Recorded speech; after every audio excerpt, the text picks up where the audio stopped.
Welcome. Today, we're diving into a fantastic new feature on WhatsApp's PC app that lets you star multiple group messages with ease. If you're someone who wants to keep track of important conversations, this update is perfect for you. Let's get started. First, open the WhatsApp app on your PC. Once it's up and running, navigate to the group chat where you want to star multiple messages. Click on the group name in your chat list to enter the conversation. Now, find the first message you'd like to star.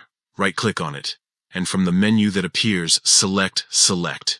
This action will allow you to start choosing multiple messages. Once you've selected the first message, click on other messages within the chat that you also want to mark as important. You can select as many messages as needed.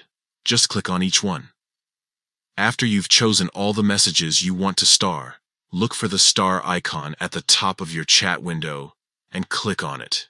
This will instantly mark all those selected messages as starred. And that's it. You've successfully starred multiple group messages in WhatsApp on your PC. This feature is incredibly useful for organizing key information or saving memorable moments from your chats. Try it out today and make your WhatsApp experience even better. Thank you for tuning in, and we'll see you next time for more helpful tips and tricks.